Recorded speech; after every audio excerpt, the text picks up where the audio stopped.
A very good afternoon and welcome to Lunchtime News on MTV Sports. Taking a look at the headlines. Public health inspectors begin token strike. Sand transporters demonstrate on the 18 Bend Highway, disrupting traffic. UN peace envoy in Tehran with Syria on the agenda. Now for those stories in detail, a group engaged in transporting sand using the 18th Bend Highway engaged in a protest today against a move to prohibit the transportation of sand on the route.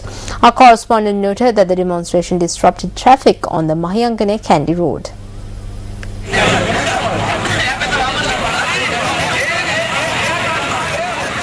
Drivers transporting sand and lorry owners engaged in the demonstration at the Palma Junction on the Mahayangane Kandy Road. The demonstrators engaged in the demonstration along with their vehicles.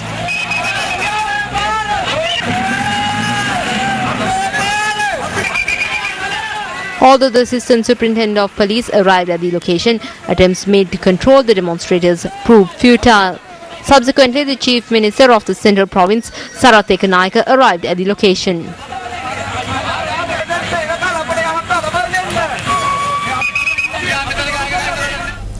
Well, a police constable was killed in a motor accident in Telhiriyawa on the Thambuttegama-Eppavala road.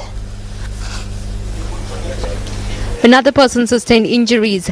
Police said that the accident had occurred at around 9:30 last night when the motorcycle the constable was riding collided with a three-wheeler. The victim is a 29-year-old police constable attached to the Colombo Crime Division and a resident of Ihalamillava in Eppavala. The other person who was injured has been admitted to the Anuradhapura General Hospital. The three-wheel driver has been arrested in connection with the accident.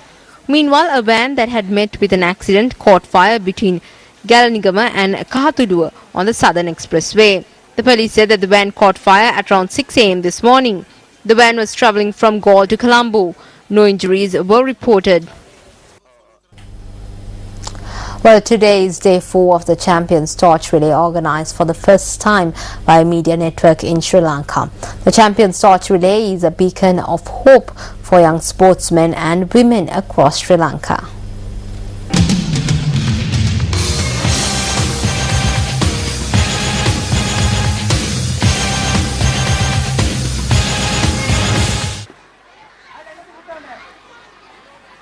The Champions Torch Relay commenced its journey this morning from Mana and will reach Puttalam by evening. Our correspondent travelling with the Champions Torch Relay said that the relay would make a stop at Eluvanchikulam and continue towards Puttalam.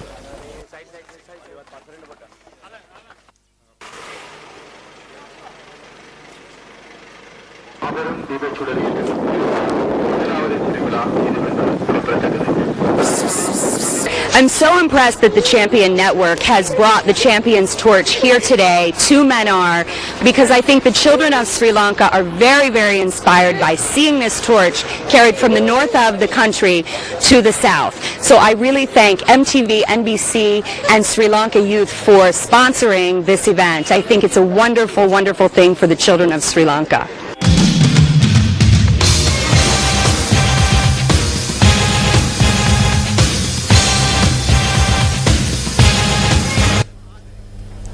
Well, public health inspectors have commenced a token strike.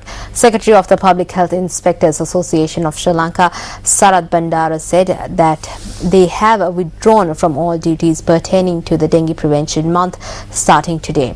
He went on to note that the token strike was launched as a mark of respect to the public health inspector who was murdered in Thamalagamua, Kantale yesterday. Well, still in local news, Minister of Housing and Construction Vimal Weerawansa says that military personnel are being used in the development activities of the country in order to wean them away from the side effects of the war mentality. He made this observation while addressing an event yesterday. An event was held to hand over the renovated Sirimapura Janasevana Community Hall to the public. මුළු අතීතයේ තිබිච්ච හැම ආණ්ඩුවක් කරනද ගත යුතු පියවර නොගැනීම නිසා තමයි සමාජයේ මේ කඩාවැටීමක් අද අපිට පේන්නේ.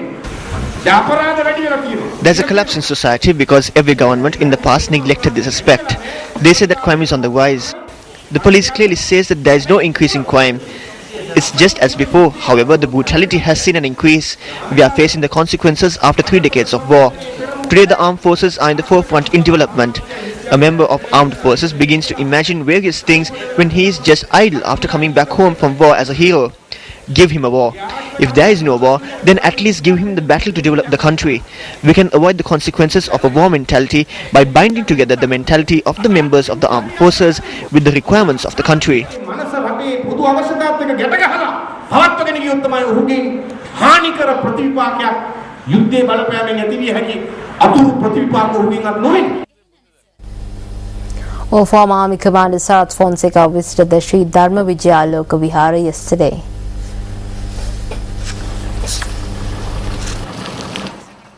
The former army commander met with the Anunayaka of the Kotte Kalyani Sri Dharma Mahasangha Sabha, Venerable Ittapane Dhamma Alankara Thera, during the visit.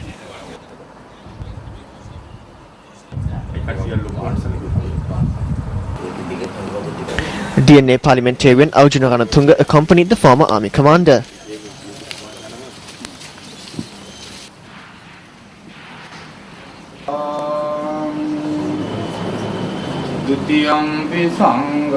Sarath Fonseca received the blessings of the Mahasangha following religious observances and was also presented with a number of books written by Ittapane Dhamma Alankara Thera.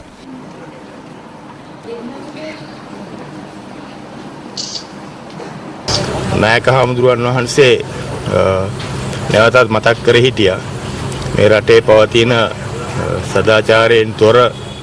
The chief prelate once again reminded me about the immoral acts taking place in the country, such as suppression, corruption, murder, rape, etc., and that these should be stopped. It will have a bad influence on the future generations of the country. The chief prelate noted that we should rise up against it. We hope to do our best to perform this duty for the benefit of the country, the people, our future generations, our religions and the Sasana. ඉදිරියට රට වෙනුවෙන්, රටේ ජනතාව වෙනුවෙන්, අනාගත පරම්පරාව වෙනුවෙන්, අපේ ආගම ශාසනය වෙනුවෙන් කැප වෙලා අපේ කාර්යභාරය යුතුයකම් ඉෂ්ට කරන්න බලාපොරොත්තු වෙනවා. Well, 10 Tamil Nadu fishermen who were freed by the Manna Magistrates Court have been handed over to the Indian High Commission in Sri Lanka. The group was arrested recently off the seas of Thalimana and were produced before the Manna Magistrate yesterday. Police media spokesperson SP Ajit Rohana noted that the freed fishermen were then handed over to the Indian High Commission. The Indian High Commission will take measures to deport the fishermen. Well, hand tractors were donated by the Japanese government to farmers in the north yesterday. A function in this regard was held at the Puttur Agrarian Services Centre. 365 farmers were presented hand tractors. The farmers were selected from areas such as Mana, Vavuniya, Murati, Kirunochi and Jaffna.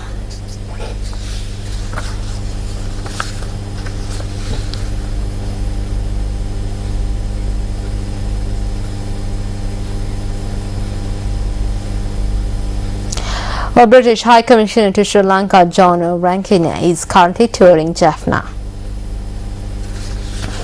The British High Commissioner to Sri Lanka met with the Jaffna District Secretary Sundaram Arumenayagam at the Jaffna District Secretariat last evening and held a discussion regarding the development projects in the district. Attention was focused on the interest shown by investors to invest in the Jaffna district. The District Secretariat said that the British High Commissioner was briefed about the necessity of infrastructure facilities at the Jaffna Teaching Hospital as well as seeking a market for Jaffna-based products. As I already mentioned here, so they will come forward to do some of the projects. Okay. Well, the assassination of 4 people, including former MP Bharat Lakshman Premachandra, was taken up before Colombo Additional Magistrate Prasanna Alves today. The magistrate told the CID to submit a court a comprehensive report on the health condition of MP Duminda Silva, who is currently receiving treatment at a private hospital in Singapore on the 24th of July. Attorney at law Upul Kumar Peruma, appearing on behalf of the family of Premachandra, criticized the Attorney General's Department and the CID. He noted that both parties had failed to take any legal action pertaining to the prime suspect in the assassination, even though almost a year had elapsed. Attorney at law Upuya Kumara Peruma pointed out that at every hearing, the CID informs courts that the AG's department has not given them the necessary instructions.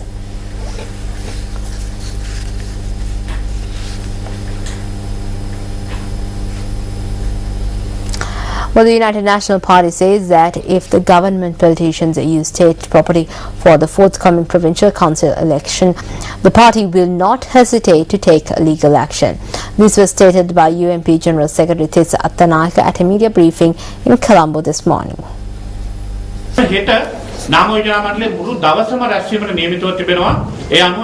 Tomorrow we will convene to discuss the nominations. We hope to take several key decisions regarding the nominations. We will complete all the nominations before the 17th. Several incidents hindering a free and fair election have been taking place with the blessings of the government. Especially state property and vehicles are being used for election activities. At present, former chairman, members and staff of state entities are still using their official vehicles given by the provincial councils. We urge the Elections Commissioner to take steps to stop this. If steps are not taken, we will gather evidence and take legal action.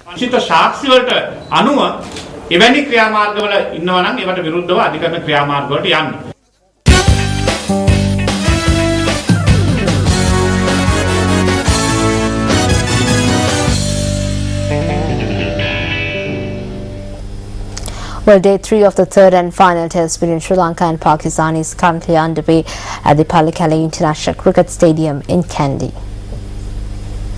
The weather gods finally allowed some play in Kandy as day 2 was washed out yesterday owing to heavy showers. Sri Lanka resumed day 3 on 44 for 3. Tharanga Parnavitana and a new batsman Thilan Samaraweera continued Sri Lanka's first innings. They have put on 98 so far, with Parnavitana reaching a half century. At lunch on day 3, Sri Lanka were 142 for 3 in their first innings.